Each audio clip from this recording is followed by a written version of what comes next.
Hi friends, അസ്സലാമു അലൈക്കും. എല്ലാവർക്കും സുഖമാണെന്ന് വിശ്വസിക്കണം. അപ്പോൾ നീ വന്നിട്ടുള്ളത് എല്ലാവർക്കും വലിയൊരു ദിവസമായിട്ടാണ്. അപ്പോൾ ഇന്ന് നാത്തൂനും കുട്ടികളൊക്കെ വരുന്നുണ്ടായിരുന്നു. പിന്നെ രാത്രി മോലാർ ചിലവ് തുടങ്ങുന്നുണ്ട്. ഇന്ന് രാത്രി നാളെ ഉച്ചക്കാണ് ഞങ്ങൾക്ക് ചിലവില്ലത്. അപ്പോൾ കുറച്ച് സാധനങ്ങളും അതുപോലെ തന്നെ ബീഫൊക്കെ വാങ്ങാൻ പോയതായിരുന്നു കേട്ടോ. കുറച്ച് ബേക്കറിയും ഐസ്ക്രീം, പിന്നെ രാത്രി ഉസ്താദിന് ചപ്പാത്തി കടലക്കറിയാണ് വേണ്ടത് കേട്ടോ. അപ്പോൾ അതിനുള്ള കടല കൊടുത്തിട്ടുണ്ട്.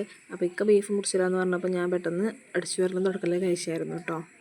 അടിച്ചു വാരലും തുടക്കലൊക്കെ കഴിഞ്ഞതിന് ശേഷം ഞാൻ ചോറിനുള്ള വെള്ളം അടുപ്പത്തൊക്കെ ആയിരുന്നു കേട്ടോ. ഇന്നലെ രാത്രി നിസൂന് കളർ എറേസർ അങ്ങനെയുള്ള സാധനങ്ങൾ കൊടുന്നായിരുന്നു കേട്ടോ. അവളെ ഫ്രണ്ട്സിനൊക്കെ പല മോഡൽ എറേസർ ഉണ്ടെന്നും പറഞ്ഞ് തൊയരം കെടുത്തിട്ട് ലിഫ്റ്റിക് ടൈപ്പ് കൊടുന്നു കൊടുത്തായിരുന്നു കേട്ടോ അവൾക്ക്. പിന്നെ ഞാൻ ഉള്ളിതൊല് തുടങ്ങിയിട്ടുണ്ടായിരുന്നു. ആ ടൈമിൽ അമ്മായിൻ്റെ തൊടയിൽ പോയിക്കായിരുന്നു കേട്ടോ. അപ്പോൾ അവിടെ നിന്ന് വന്നപ്പോൾ നല്ല നാടൻ പുളിയും കൊടുത്തിട്ടുണ്ടായിരുന്നു. അപ്പോൾ അതായി തിന്ന് നോക്കിയായിരുന്നു ഞങ്ങൾ രണ്ടാളും. പിന്നെ ഞാൻ ഉള്ളിതൊലി കഴിച്ച് പിന്നെ അതിൻ്റെ ഇടയിൽ ഗ്യാസ് വണ്ടി വന്നിട്ടുണ്ടായിരുന്നു കേട്ടോ. അപ്പോൾ ഗ്യാസ് മാറ്റി. ഗ്യാസ് കഴിഞ്ഞിട്ട് 2 ദിവസമായിട്ടുണ്ടായിരുന്നു കേട്ടോ. പിന്നെ ഞാൻ ഇഞ്ചി വെളുത്തുള്ളി അങ്ങനെയുള്ള ചതക്കലൊക്കെ കഴിച്ചതിന് ശേഷം ബീഫ് നാളേക്ക് കുറച്ച് എടുത്ത് വെച്ചിട്ട് വേണം ഇന്ന് വെക്കാൻ കേട്ടോ. അപ്പോൾ നാളെ ഉച്ചക്കൊന്ന് രാത്രിയാണ് ഉള്ളത്. പിന്നെ ഉച്ചക്കൊന്ന് എല്ലാവരും ഉണ്ടാവേണ്ട അപ്പക്കും വേണം കേട്ടോ. അപ്പോൾ കുറച്ച് ഞാൻ നാളേക്ക് എടുത്തിട്ട് ബാക്കി ഞാൻ നല്ല വൃത്തിയായിട്ട് കഴുകി എടുക്കുകയാണ് കേട്ടോ. അതെല്ലാം കഴിഞ്ഞപ്പോൾ തന്നെ പിന്നെ ചോറ് വെന്തിട്ടുണ്ടായിരുന്നു കേട്ടോ. ഞാൻ ചോറ് ഊറ്റി വെക്കട്ടെ കേട്ടോ. ചോറൂറ്റിൽ കഴിഞ്ഞതിന് ശേഷം ഞാൻ ബീഫ് അടുപ്പത്ത് വെച്ചിട്ടുണ്ടായിരുന്നു കേട്ടോ. എന്നിട്ട് നലക്കാൻ പോയിക്കായിരുന്നു. അപ്പോൾ നല്ലൊന്ന് തിളച്ച് വന്നിട്ടുണ്ട് കേട്ടോ. അപ്പോൾ ഞാൻ തിളച്ച് പുറത്തേക്ക് പോകണേന് ഒരു കയ്യിലയിൽ വെച്ചാണ്ട് അടപ്പെടുത്ത് അടച്ചിട്ടുണ്ട് പോകാമെന്ന് കരുതിട്ടോ. അപ്പോൾ ഇതെല്ലാം കഴിഞ്ഞതിന് ശേഷം ഞാൻ പപ്പടം പൊരിച്ചിട്ടുണ്ടായിരുന്നു. പപ്പടം പൊരിച്ച് എല്ലാം റെഡി ആയിട്ടുണ്ട് കേട്ടോ. ഞാൻ മോര് കാച്ചിട്ടെന്ന് കരുതിയാണ്ട് വെള്ളം അടുപ്പത്ത് വെച്ചിട്ടുണ്ട്, മഞ്ഞളൊക്കെ ഇട്ട് കാണ്ട് കേട്ടോ. അപ്പോൾ നല്ലവണ്ണം തിളച്ച് വന്നിട്ടുണ്ട്.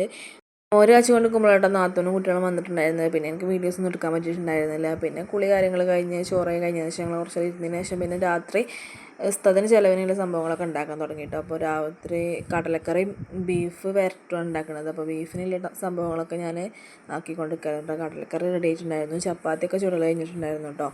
അപ്പോൾ ബീഫ് വെച്ചിട്ടുണ്ടായിരുന്നില്ല. ഉച്ചയ്ക്ക് വെച്ചിന്ന് കുറച്ച് എടുത്ത് വെച്ചിട്ടുണ്ടായിരുന്നു. ഞാൻ ഉസ്താദിന് ഇങ്ങനെ പൊരിച്ച് വെക്കാമെന്ന് കരുതിയിട്ട് കേട്ടോ. പുള്ളി തക്കാളിയൊക്കെ വാട്ടി പൊരിച്ച് കൊണ്ട് അങ്ങനെ കൊടുക്കാമെന്ന് കരുതിയിട്ടുണ്ടായിരുന്നു.